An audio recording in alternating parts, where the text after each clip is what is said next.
Na pesi mbote na bande konyo bali kolanda biso bali connecté branché lelo oyo na kati ya kolanda biso premièrement na kati ya notre chaîne Prophète Ezekiel officiel. Na ko senga bien toujours boza la brancher et puis s'abonner vous na bande konyo bolinga biso meilleure façon ko soutenir biso et ya ko s'abonnaka ya ko partager ka émission et puis ko bossa na te ya ko aimer vidéo. Le tozo ba c'est la spiritualité toujours dans notre chaîne Prophète Ezekiel officiel à ce qui concerne lelo oyo ba formule ya ba résultat ou eli penza authentique. Bongo tozo bilape na o etali conseil artiste na biso faire gola to moni ete ba professeur ici ko pesama ete conseil wane ko simbate banga ki speur ko tima kambango ete idéologie ko mingaka ke conseil ko simbate mais kasi to ye pona prophétie l'homme de Dieu lo ba ki ete conseil oyo ko la menacer ya lolenge nyonso ba ko luka ko sa ba fausse campagne pona ko détruire yango to zongi na makolo mosala nzambe l'homme de Dieu les prophètes Ezekiel l'homme de Bishima apé sa lumière siksa na pesi mbote Isaac via Monsieur Nzambe tu aimes lisusu awa na moni internet so mukopela moto na ebité ezali contre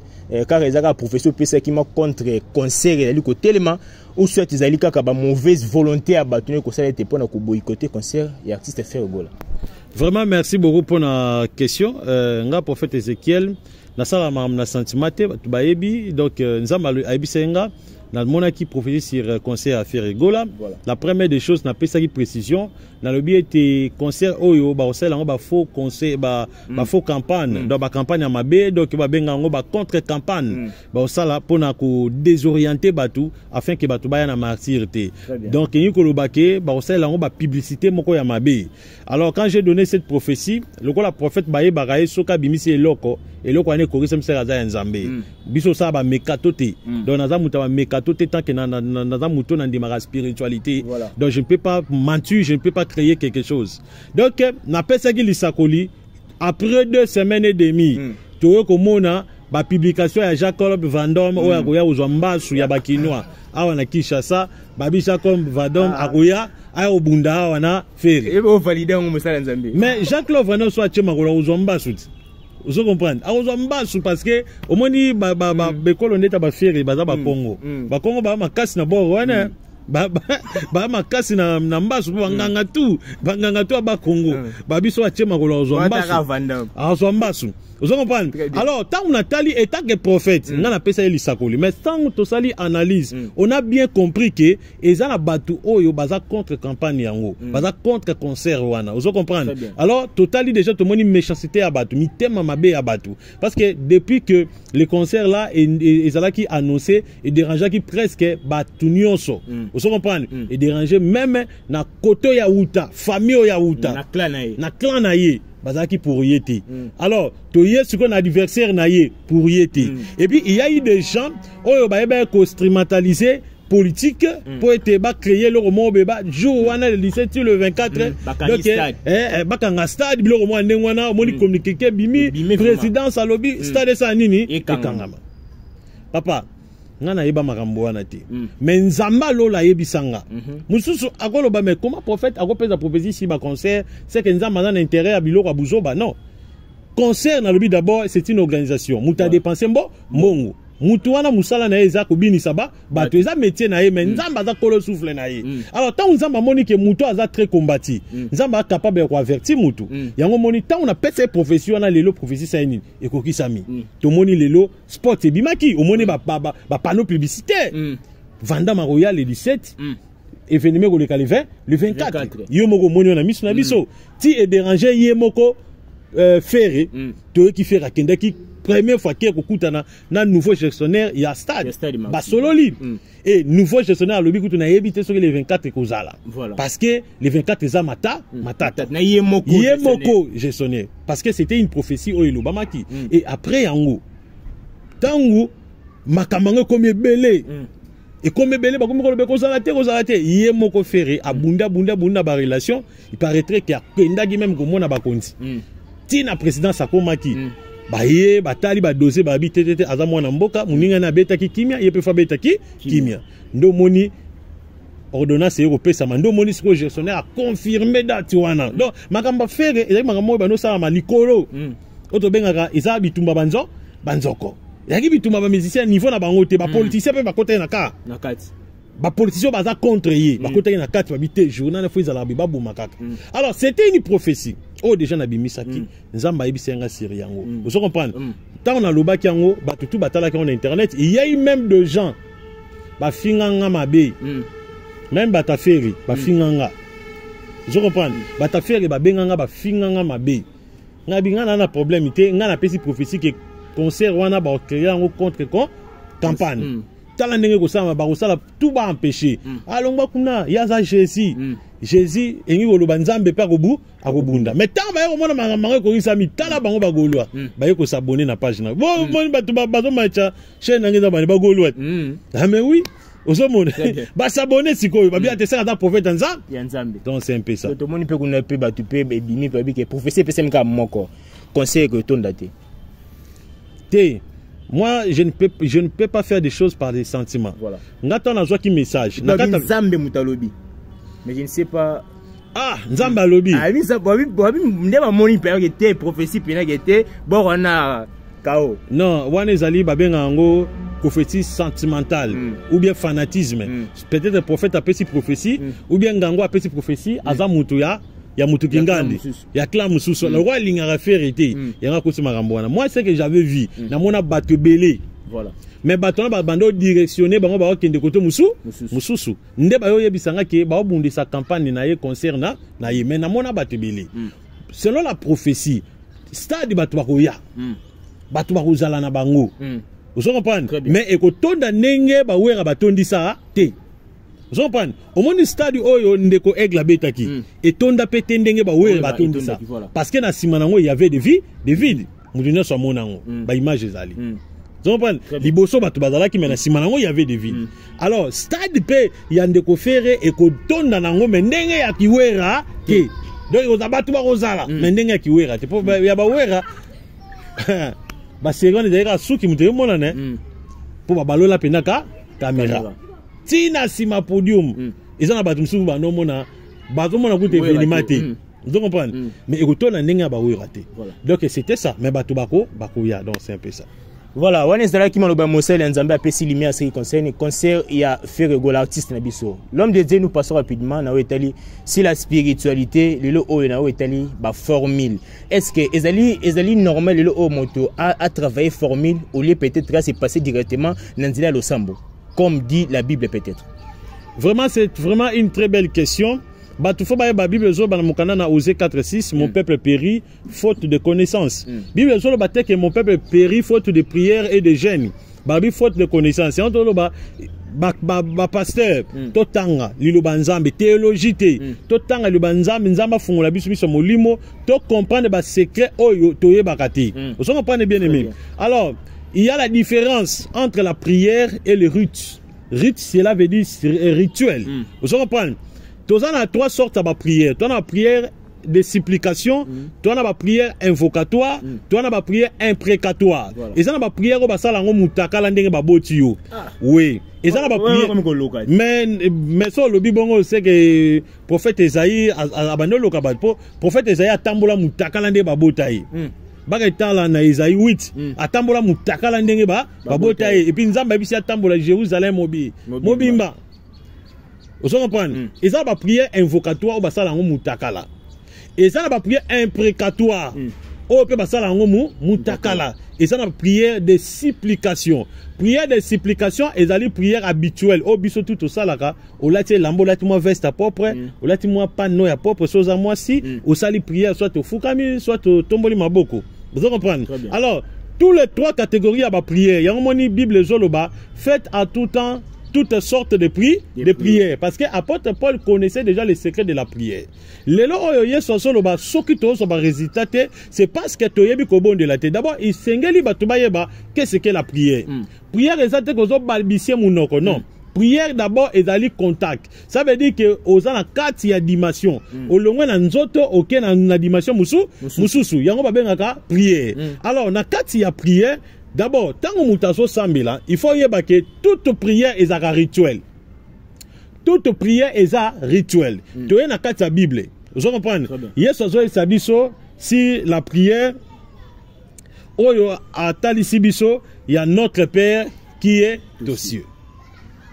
que ton nom soit sanctifié, que ton règne vienne, que ta volonté soit faite sur la terre comme au ciel. C'était une prière rituelle. Et dans une prière invocatoire. Toye na katia, genre de prière oye sobane kusala. Il allait souvent dans la brousse. Il faisait quoi dans la brousse? Abano salani na katia, ya samba. Abana ko kota na ba silf o bavana na kata zamba parce que na kata zamba ezakana genre ya ba esprit ba benga ba silf yango mona so vandi na cité au senti atmosphère mususu mais so que peut-être na zamba au senti pe atmosphère mususu présence en zamba yango moni les gens disent toujours na ke na zamba nzamba za nango na ngomba comme aujourd'hui bato ba ibeka nzamba na lusisi la soit mangengenge OK en réalité nzamba za kunate nzambe pas dans mangengenge te ni lusisi la mais lusisi na mangengenge loko les esobe esobe banzete wana ekreaka o babengaka les sylphes. Ba sylphes bazali ba être oyo ba fongolaka les portes spirituelles de l'homme babenga na kombo ya ba vortex. Sko tangu yo ke na place wana bango bakosala nini bako bana ko décoder ba vortex na yo au moment bazo forcer pour ba décoder ba vortex na yo nde siko yo ko sentir présence moko étrange ou bien présence en Nzambe mais en réalité ça Nzambe te et ça ba si ya ba sylphe parce que ba même peu ba magicien belé ba kenda ba mangengenge oui et sa présence en Nzambe te ça ba sylphe wana au moins même na lupango so que peut-être bisika biso to vanda ka lokwa banda ko étage des belé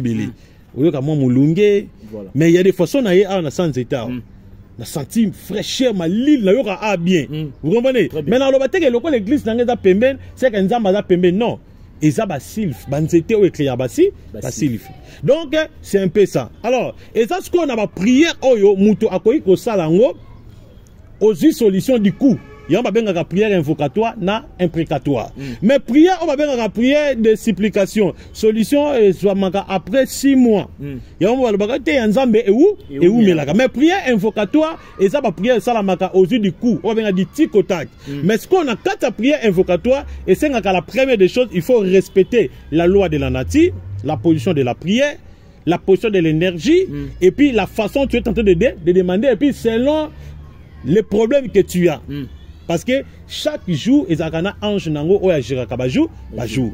Toi on a lundi, toi on a mardi, mercredi, jeudi, vendredi, samedi et puis dimanche. Ndeti lundi, basambe la ranine lundi. Lundi basambe la kapli c'est pour la réunification à la famille. Ils apprennent la réunification à la famille basi omoni mobala boti sobana asundola kenda tikayo.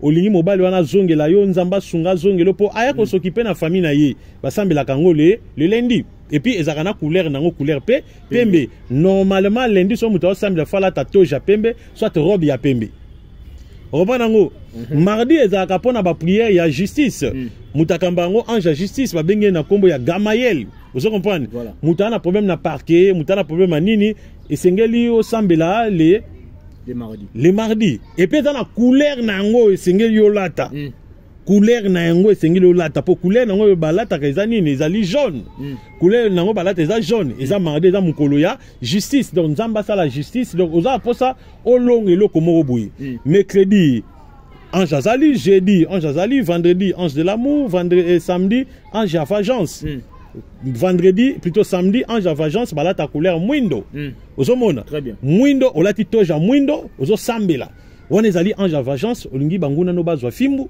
Zamba frappé bango.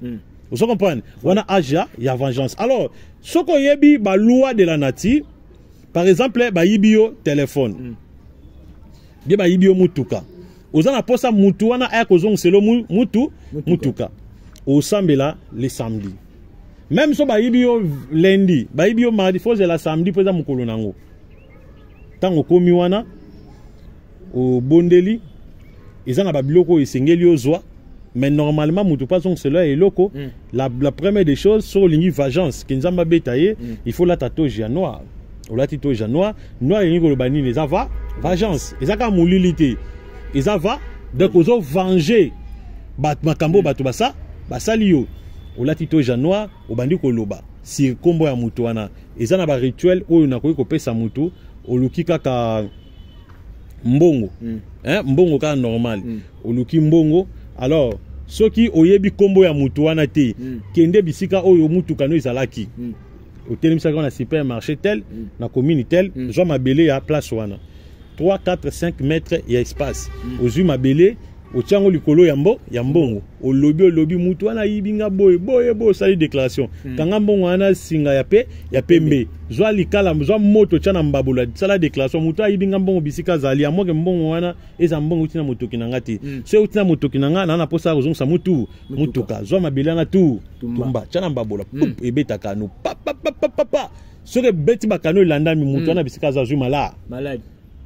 Tango ebeti kano esilisi na mabele zu moto wana na nyonso po mabele so mutu. Tango na chasser bien kendo boka wana mai oyo echola na ba peshi ya mbongo wana oyiziki oboka na mai echola. Je te dis le même jour mutu wana olala te. Mais je te dis vrai, n'importe quel billet le même jour mutu wana olala te so sala ngo samedi olati to jean noir. Mutema moto ena ketika mutuka bato akoya ti bisika yibaki a déposer mutuka zo zela yo.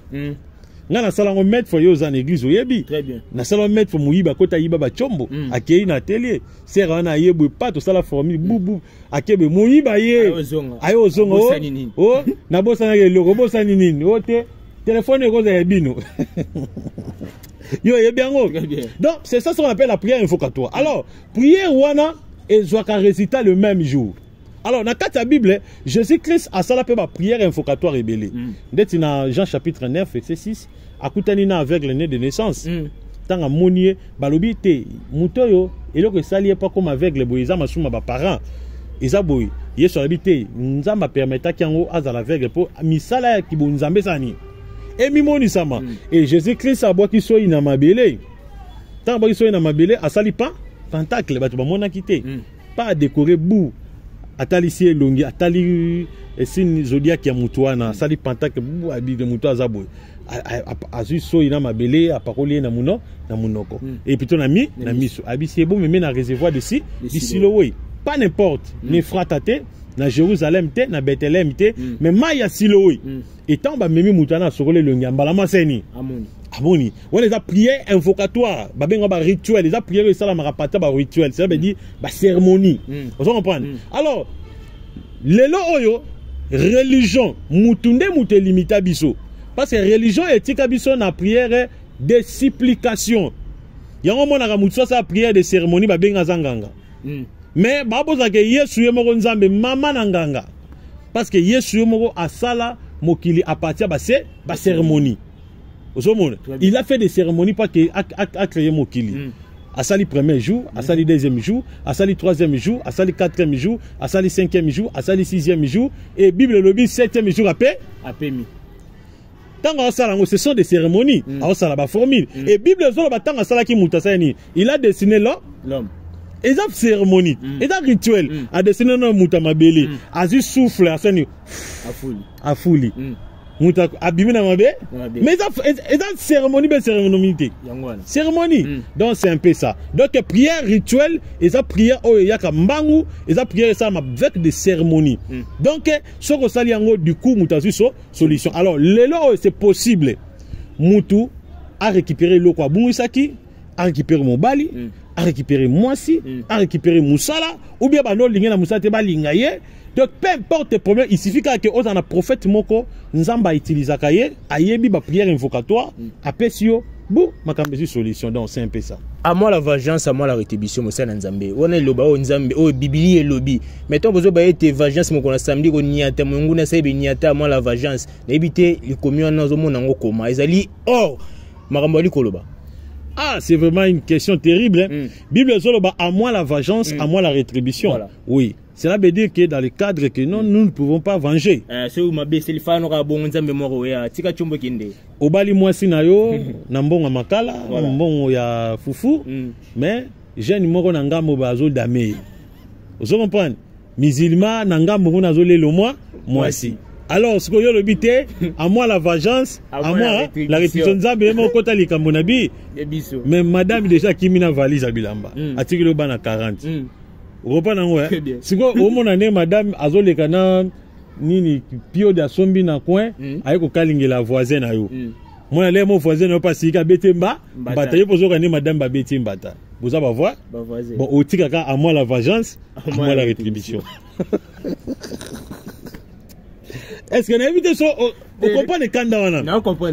Pour te dire que les gens discernent mal la parole de Dieu. Tant à moi la vengeance, à moi la rétribution, il s'agit de quoi? De tuer. Biso toko boma mutute. Vous comprenez? Donc je ne peux pas prier que mutwana ku akufa po Bible ezoloba nganzambe na lingaka liwa basumuki. Mais on va punir le corps. Là c'est normal. Mais on va pas to linga mutwana akufa. Vous comprenez? Alors tangu mutaye asalinge luka bungu. Na ko appliquer la parole de Dieu. Peut-être ils ont des démons ou bien atie moi sinanga na ki. Il faut se ngana désenvoûter moi sinanga. Nako désenvoûter facile. Vous comprenez? Très bien. Nako désenvoûter moi sinanga wana facile. Nabi ke mualim musulman marabout benani asalaki bikila kila na moi sinanga. Il suffit kana za na photo ya moi si. Basi mba rituel c'est pirement bonzambe. Na na photo moi si na loki parfait à désenvoûtement. Parfait des envoûtements ezali. Ngana teka ngo mutsa na posa nango to pesier. Na tie na photo ya moi sinanga. Et puis na luka photo to kangama na yi. Vous comprenez? Na tie na photo moi sinanga na sali déclaration. Oza moi sinanga, oza yanga na zayo, oza yanga na zayo, oza yanga na zayo. Na répétant selon nombre d'âge. Soit na 36 ans na répétant 36 fois. Âge à moi si tu es. Âge à moi si. Soit na 20 ans na répétant 20 fois. Parce que pourquoi âge? Parce que na kata âge toi na signe zodiaque. Signe zodiaque tout dans la date de naissance. À partir de la date de naissance de Togoye, signe zodiaque qui est cause à la poisson, et cause à la nani bœuf, et cause à la nani on a combo ya 1000 pattes. Nakolukana yeba signe zodiaque qui est au juste des années nini. Alors na répétant selon nombre d'âge. Il faut na répéter en haut, na tu pas faire des envoûtements. Na combat Jésus-Christ, na lobi maloba, papa, na salle déclaration, na contrôler 4 éléments. Maï, moto, mon pépé mabé, mabélé. Parce que chaque moto a créé par élément. Soit créé par élément moto, il y a mabélé ou bien mon pépé. Voilà. Alors, na kosa la déclaration, il faut faire la déclaration. Nous sommes dans na combat Seigneur Jésus-Christ. Il faut na ici, na zui ango na tumbi. Vous comprenez? So na tumbi photo wana, na zaso ba cendre nango ba poussière nango na ko boaka yango. Na yebi ke koto alekela kaboy. Vous comprenez?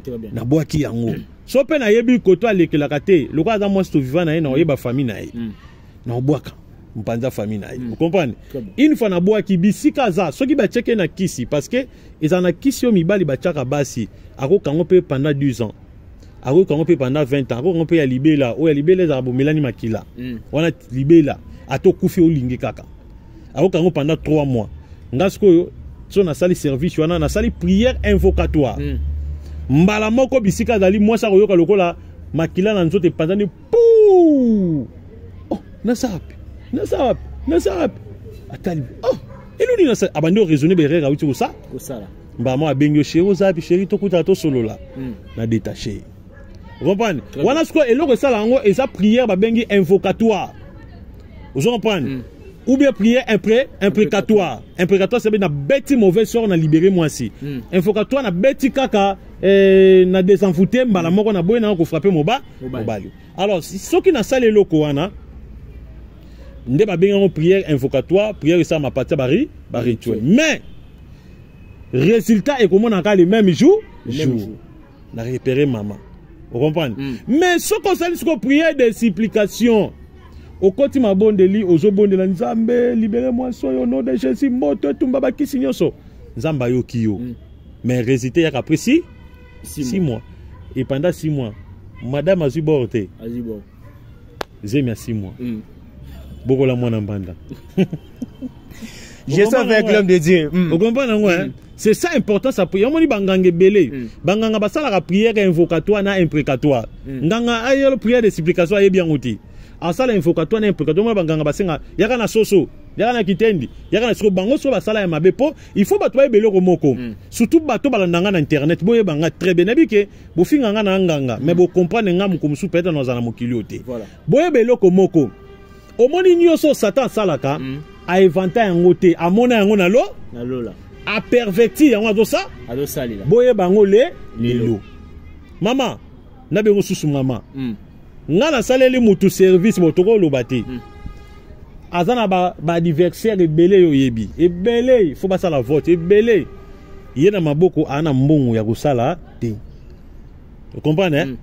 Na salele ba service papa somba ba biloko na ba fauteuil a gagné. Oh, tu veux mais ko ale kindenge ni? Mais et ça la secret tout ça la prière invocatoire. Vous comprenez? Très bien. Mutu bani ba longole na musala prière invocatoire mutalinga longola habité olonga so te vanda na libela. Vous comprenez? Bible solo mon peuple périt faute de connaissance. Lelo batu ba souffrir lelo zaka ba chrétien on moni chrétien ba beti mbasu azui pe mbasu na bo pété le komi munene na ke luka sunganga ule luka passer nganga bani ko finer maki là et après à coup akufi. Mais sur dans la connaissance spirituelle yo kasi mbasu zo na lokolo. Jamais parce que a la protection maximum ya Yesu. Ba tebele ba bela j'ai Jésus nana Yesu mais ana bango te devant le fait comme ça au kima. Donc c'est un peu ça. Si on a bandé comme ici au temps mususu mosala na nzambe oyo ba prière invocatoire ezali ko dépendre par rapport à baka ou soit ezali ko sangisa baka nyonso en général. Prière invocatoire eza pona baka nyonso o mutazo kutana na vie na ye. Baka nyonso o mutazo kutana na vie na ye. Okutana na mobali moboy akabela eza basi musu bakabela ba mbongo te. Mobali pena lingi oboy mais akabela ko mbongo te. Apesa ko pene lokote. Au moins il peut n'ambonga dans ngoboyi mais à sali dépense na badum sous mais yo à solution à $10 solution à $20 moi je connais ce genre de filles. Vous comprenez? OK au contraire mobali mbonga mobali mutalia rangoza madame. Madame. Mais madame alia rangote. Ba madame sous bazolia libanda mais ye maman ndako bazolia mbongo te. Mais c'est possible pour mobali o ando contrôler mbongo ne o même mibali sous la pena ba fouti ya salaire nyo sakiti madame. Abiyonde kabola katelanga par nanga o etikel sani. Moi je connais ce genre de femmes. Hein. Vous comprenez? Alors c'est possible, mobile nayo apé sa rombongo.